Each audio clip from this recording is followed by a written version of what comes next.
Hey guys, how are you today? Hopefully you're having a wonderful week like always, because today I'm continuing with my David Bowie discography journey, and we've made it to his 11th studio album from 1977 called Low. Now, just like Station to Station, I have been eagerly anticipating this album. This album, even more so than Station to Station. After years of drug addiction and personal instability living in Los Angeles, David moved to France in 1976 with his friend Iggy Pop to sober up. Now, as we all know, on his prior album, Station to Station, David was going through some major cocaine addiction. Now, the record label that released Low, RCA, refused to release the album Low for 3 months, fearing poor commercial performance. Upon its release, Low divided critical opinion and received little promotion from RCA or David himself. But in subsequent decades, Low has been considered ahead of its time and widely acclaimed as one of David's best works. It has subsequently appeared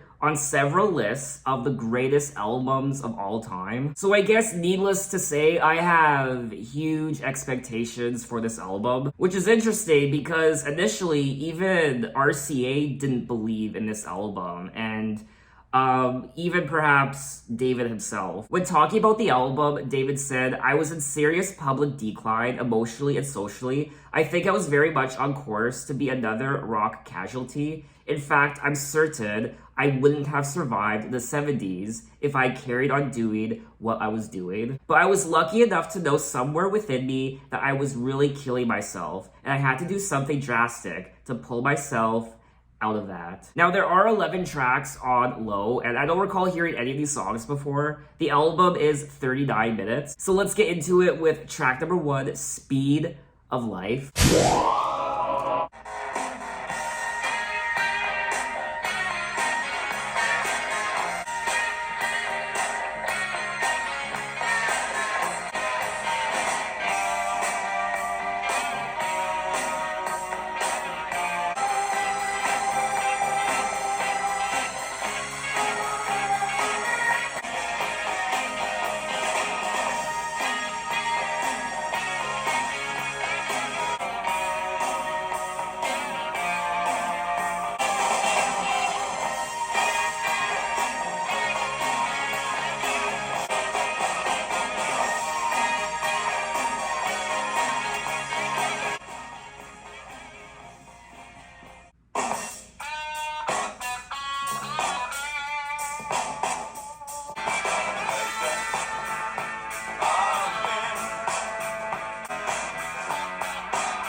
And that was tracks 1 and 2, Speed of Life and Breaking Glass. I liked them. Okay. You know what? I was jamming to these tracks and I quite enjoyed them. The first track was purely instrumental. There weren't any vocals, which kind of shocked me. I mean, I absolutely loved the riffs on track 1, and even though there weren't any vocals, I would gladly listen to this track again because it's still catchy as hell and it got my body moving. I was in my own little zone and I had a lot of fun listening to that track. Lyrics were originally planned for the song, but David abandoned the idea after several attempts, deciding that the piece stood better on its own. I would have liked it if there were lyrics in the song, but you know what? I'll take it or leave it. The fact that there weren't any lyrics or vocals on this track, I'm okay with that. And like I said already, I thoroughly enjoyed the track. Speed of Life makes several immediate implications about the content of the album, with its heavy use of synthesizers as both effects and instruments. There are also overlaid harmonizers as well, creating a distinctively different mix than any previous David Bowie album. I mean, I will say I am quite in love with the production on this album so far, and we are only 2 tracks in. Baby, I've been breaking glass in your room again. Listen, don't look at the carpet. I drew something awful on it. See, you're such a wonderful person, but you got problems. I'll never touch you. The fractured lyrics are introspective of his dark, drug-filled period living in America in 1975 till 1976. The song has a disjointed feeling. It certainly does. I'm also quite shocked at how short these tracks are so far. Speed of Life was under 3 minutes and Breaking Glass was under 2 minutes. I definitely feel like this is a taste test, and I am highly curious now to know what the rest of the album sounds like. So let's move on to track number 3, What in the World?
And that was track 3, What in the World? What in the world, indeed. I really love the electronic sound to this album so far, especially this track. It sounds like, I don't know how to explain it, it sounds like Bubbles or Pac-Man. I think that's the best way to describe it. The song features a wall of synthesizer bleeps against a barrage of guitar sounds and distorted percussion effects. You're just a little girl with gray eyes. Never mind, say something. Wait until the crowd cries. So deep in your room, you never leave your room. Something deep inside of me, talk you through the gloom. What in the world can you do? He also goes on to say, I'm just a little bit afraid of you, cause love won't make you cry. It looks like he's in the mood for love. I'm in the mood for love, for your love. What you gonna say to the real me? Under the cool and under having a ball. Huh. So it looks like he's interested in this girl, or he just wants to be in love with her. In the lyrics, the narrator describes a little girl that's stuck in her room. Oh.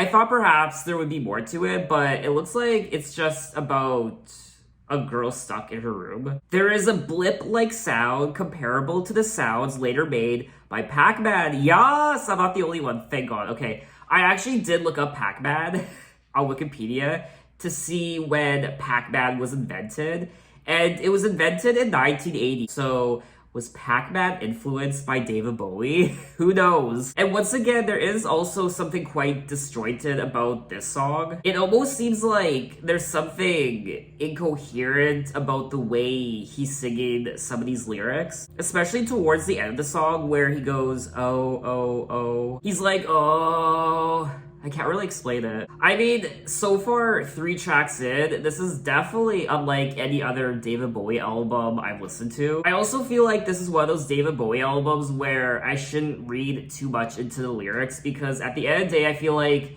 this is one of those albums where I just have to kind of just go with the flow. But anyway, let's move on to track number 4, Sound and Vision.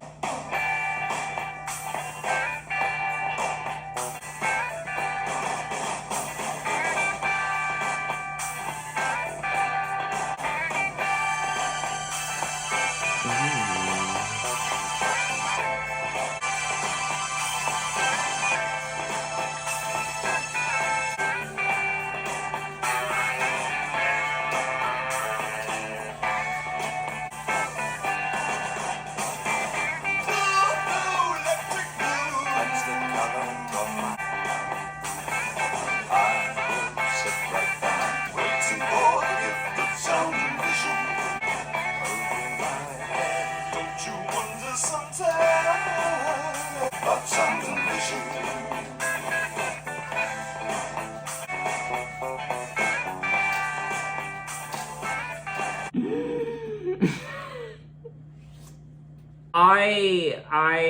I feel like I'm not qualified enough to be talking about this album. And that's something I've been experiencing in almost every one of these David Bowie videos. At times I feel like a fraud because I really don't know much about music, so who am I to discuss an album like this? But honestly, I don't care because I like music. I like discovering new music. I like talking about music. I like discovering musicians' lives through doing research and reading their lyrics, and I just like music. So even though I'm obviously not qualified enough to be discussing music like this, I'm not deaf to the fact that this is a great song and a great album so far. I really love the bits of sound that my ears are picking up when I listen to these songs. For example, this track, in the beginning, you hear, I don't know, it sounds like hissing. It's like, tss, tss. It's like when you throw water on something that's boiling hot, like a boiler, and you throw water on it and it goes tss. And once again, the synthesizers were just possessing me, and the production, just everything. I also quite enjoyed the lyrics as well. Don't you wonder sometimes about sound and vision? Blue, blue, electric blue, that's the color of my room, where I live. Blue, blue. And I will sing, waiting for the gift of sound and vision, drifting into my solitude over my head. Don't you wonder sometimes about sound and vision?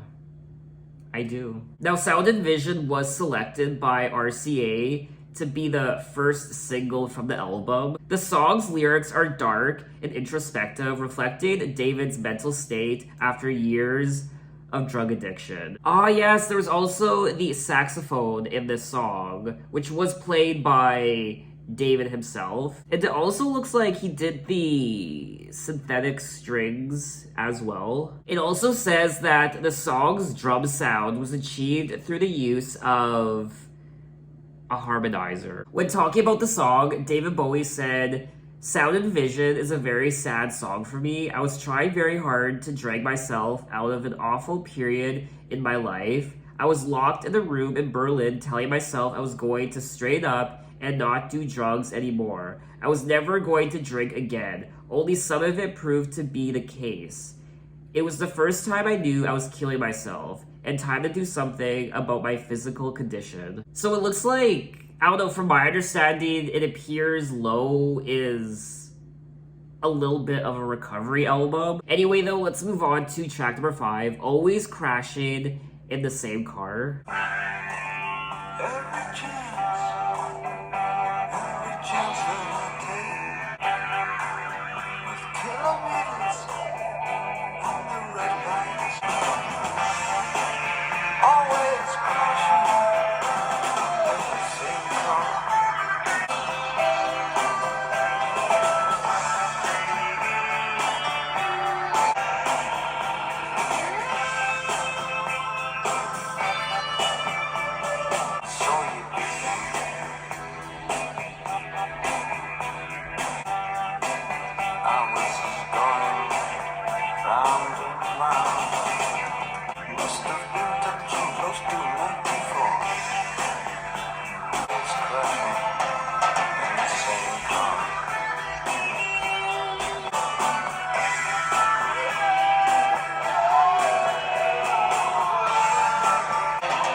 And that was track 5, Always Crashing in the Same Car. And let me just say that I love this album.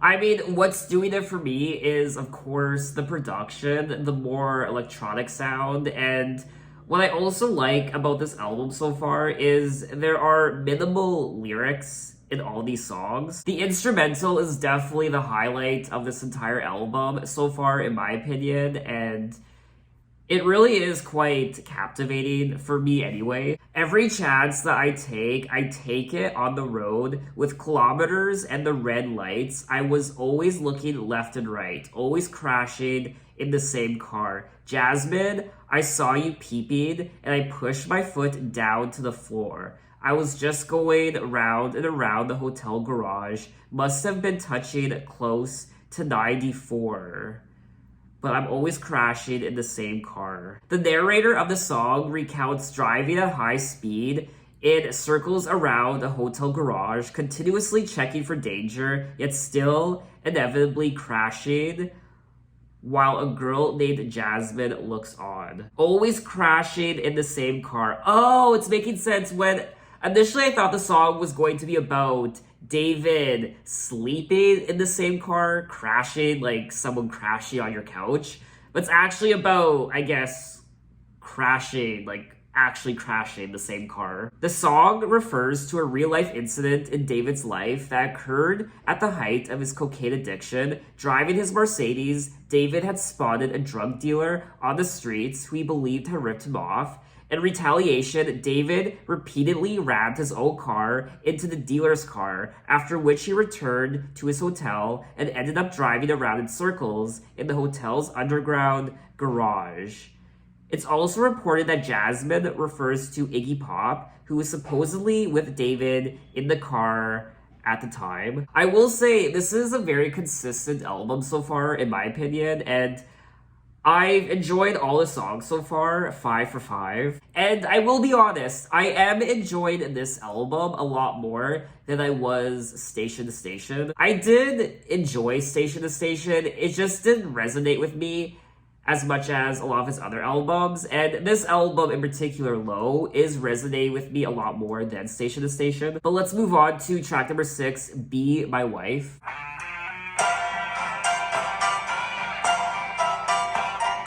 Sometimes you get so lonely. Sometimes you get nowhere.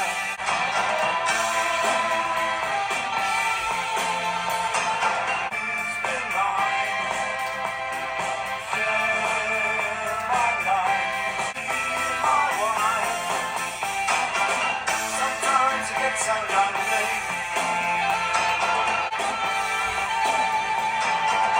I've lived all over the world.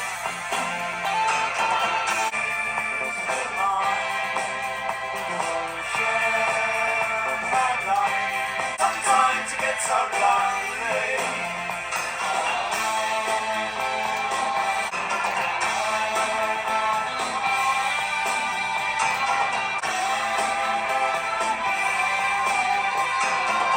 And that was track 6, Be My Wife. Another great song. And once again, I mean, the production, I mean, oh, it's so amazing. It really is. And I'm just enjoying myself. I really am. And I did like the song. It's not one of my favorites on the album, but I still quite enjoyed it. Sometimes you get so lonely. Sometimes you get nowhere. I've lived all over the world. I've left every place. Please be mine. Share my life. Be my wife. Sometimes you get so lonely. Sometimes you get nowhere. I've lived all over the world. Please be mine. Be my wife. I think my favorite part of the entire song was the piano. And other than that, I think that's all I have to say about the song. So let's move on to track number 7, A New Career in a New Town.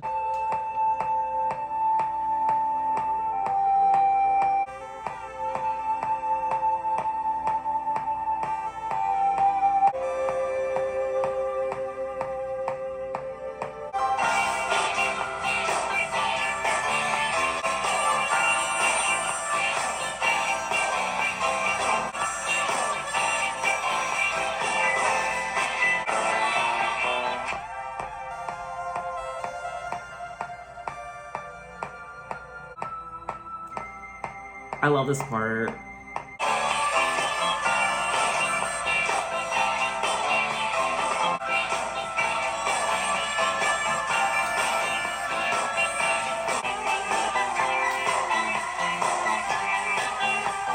And that was track 7, A New Career in a New Town. Ooh, that was juicy. What? No. Yes, I said juicy. Deal with it. I particularly like the parts of the song.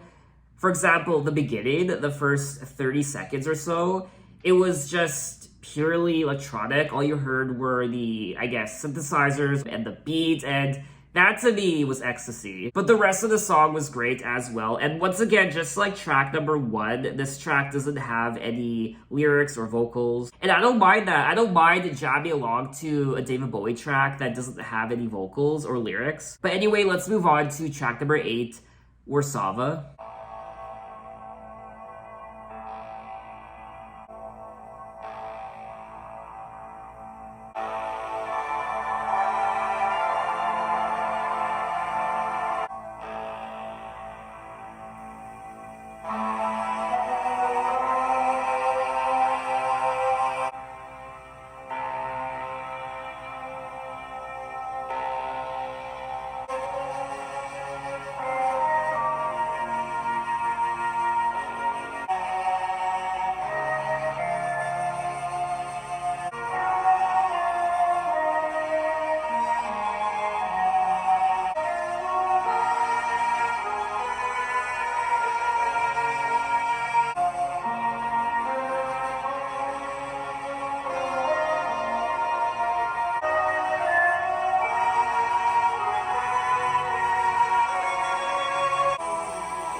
And that was track 8, Warszawa.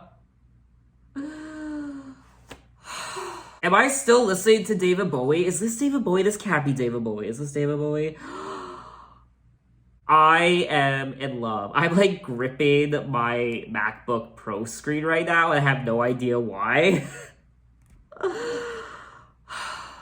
That was so timeless. It was so beautiful. I got a little teary-eyed at times, and it's so cinematic, it's so grand, and it's tribal in parts, the vocals, and it's just... I mean, if someone started playing this song and I had never heard it before, I would have just assumed that the song came out in the last 10 years. That's how progressive this album was, and like stated already on the Wikipedia page, it very much was ahead of its time, and now I know why. I mean, what did it for me was the overall production of the journey I went on. It was so... I can't even explain it. Like I said, it's very cinematic. It's... I don't know, I was getting... like... Fantasia vibes. It's like a moving illustration. Yes! This song is like a moving illustration for the ears. Ooh, I like that. The arrangement of the song is meant to invoke the very bleak atmosphere David said he got from the city and wanted it to be emotive, almost religious. The genre of the song is ambient, dark ambient, and electronic. Ooh. I mean, I love this sort of music. It's just so atmospheric and it just pulls you in and it takes you to another dimension and I can't possibly be overreacting to this song. I mean, okay, let's move on, or hold on, the lyrics. The lyrics appear to be in another language. What I also like about the song is the lyrics are very minimal. The mysterious lyrics and the piece of melody in the middle part of the song are based upon a recording of Hello Cade by Polish folk choir Slosk. Can't get enough of this track. Anyway, let's move on to track number 9, Art Decade.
And that was track 9, Art Decade.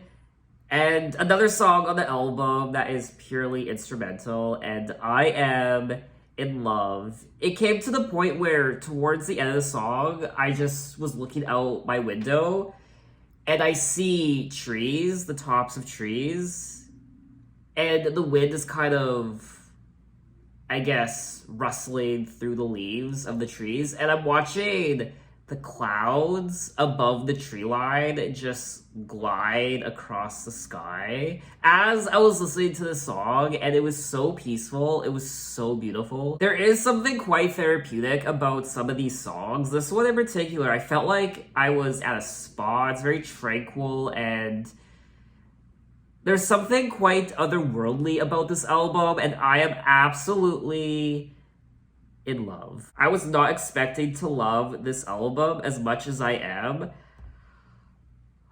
The song is named for a street David had encountered in West Berlin, whose name was a pun on the Art Deco style. In fact, the song itself is, like the rest of the songs on the B-side of Low, a portrait piece of a certain location, in this case, West Berlin. Recounting his impressions, David later called West Berlin a city cut off from its world, art, and culture, dying with no hope of retribution. As a result, the song is slow and attempts a melancholy, depressing sound. I mean, there is something quite vacant and hollow about some of these songs.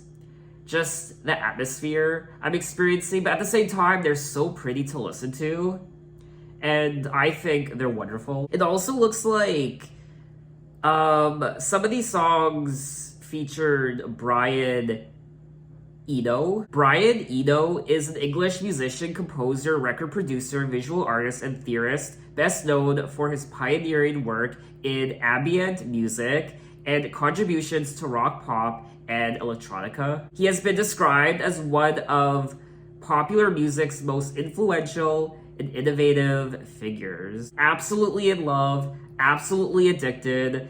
Let's move on to track number 10, Weeping Wall.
And that was track 10, Weeping Wall, another fantastic track on the album. There are times where I'm listening to some of these songs and I feel like I'm in a deranged folktale. The track has been described by David as intended to invoke the misery of the Berlin Wall, being a portrait piece like the other music on side 2 of Low. David also plays all the instruments on the recording. The album's only solo track, including several percussion instruments and synthesizers. His voice is also present in a wordless chorus. Another great ambient song on the album, and I mean, I'm running out of good things to say. Just a wonderful song. So we have come to the end of the album, track number 11, Subterraneans.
And that was the final track, track 11, Subterraneans, another timeless masterpiece. The saxophone on this track was gorgeous. Subterraneans was ultimately the most heavily edited song on Low, with David Bowie's saxophone, as well as multi-layered synthesizers and reversed instrument sounds from Brian Eno. The soundscapes contain a cinematic quality, which invokes the feel of Miles Davis's landmark album In a Silent Way. David also related the song to the misery of those in East Berlin during the Cold War. Share Bright, Failing Star, Caroline, riding these Share Bright, Failing Star. So that was all 11 tracks of Low by David Bowie. Wow.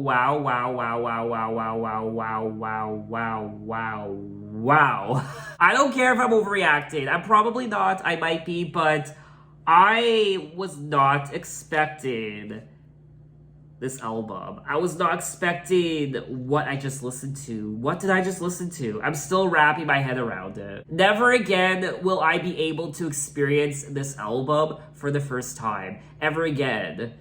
This was my first time listening to it, and honestly, this, out of all the videos I've done so far on my channel, all my first listen videos, this has been one of my favorites. This is definitely one of my favorite David Bowie albums now, and I mean, what could I possibly say that I haven't said already? This album most certainly was ahead of its time, and everything about the composition of these songs and just the general production, the instruments, the synthesizers, and what else was there? Just the piano, the saxophone, the I can't even talk, I'm so excited. Of course, the drums and the guitars and just everything, just there's obviously two distinct sides to the album. The first part and the second part. The second part is more obviously ambient and it's more cinematic, it's more grand, and it's just It's like you're on another planet. I just love the general electronic sound to all these songs. I guess it's safe to say I was not prepared for this album by any means. And I also like how there really aren't a lot of lyrics on this album, which is what I like. The lyrics are short and sweet. I mean, a lot of the songs don't even have vocals or lyrics, which is nice. It's a very chilling album. It's a very spooky album. It's a very atmospheric album, and at the same time, it's tranquil and peaceful, and it kind of just lulls you away to another world and galaxy. I mean, it's no surprise that Low is one of David Bowie's highest rated albums. At the end of every David Bowie video I do, I keep telling myself, how can David Bowie top himself? How can he outdo himself? And each and every time, he keeps doing it. Now, it looks like out of all his albums, Low is his second highest rated album. And the highest rated album out of all his albums in his discography is The Rise and Fall of Ziggy Stardust. There is so much information on this album. It just keeps going on and on and on. And at the time of this album's release, some people were perplexed at the new direction David was taking, which is understandable. It's so nice that he went in this direction for this album. Once David Bowie's fans overcame their initial shock at his latest change in direction, they may realize that he's made one of the finest discs of his career. I won't lie, I am very surprised to hear an album like this from David Bowie. Just from listening to all his albums up until now, I wasn't expecting anything like this. Someone pointed out that the record doesn't make much sense. I mean, it's David Bowie. Did he ever make much sense to begin with? And what's interesting is quite a few of these songs sound like songs that could be released today within the last 10 years or so. It is ranked at number 206 on Rolling Stones' list of the 500 greatest albums of all time. It is also the 39th most acclaimed album of the 1970s and the 122nd most acclaimed album in history. I can't really think of a single negative to say about this album. I'm really struggling. I mean, I would listen to every single one of these songs again. So what did you guys think of the album, and what are your impressions? Maybe you don't like this album as much as me. Tell me why. Maybe this is your favorite David Bowie album of all time. Can I also say that we are 11 albums into David Bowie's discography, and I am not bored yet. I have gone on some lengthy discography journeys. I think the longest one I went on was maybe 15 albums, and usually by the end, by maybe album 11 or 12, I'm usually growing tired of an artist's discography, but I am not growing tired of David Bowie's discography just yet. I think it's more so because he keeps reinventing himself and his sound, and he's always doing unexpected things with his music. He definitely is a true entertainer. He keeps changing it up. He keeps making people interested in what he does. He's not a one-trick pony. He keeps things interesting and lively by trying new things and experimenting. But now that we're done part 1 of this Berlin trilogy, in my next David Bowie video, we'll be moving on to Berlin Part 2. Heroes, his 12th studio album from 1977. He released 2 albums in 1 year. Low came out in January, and Heroes came out in October. Oh. I'm really excited to see where he takes his sound next. I mean, I can't wait. I'll be doing this album in a couple weeks, so look out for that. And thanks for watching, guys. You can find me on Instagram, you can find me on Twitter, you can message me, you can say, hey, how are you? And I'll see you next time. Take care.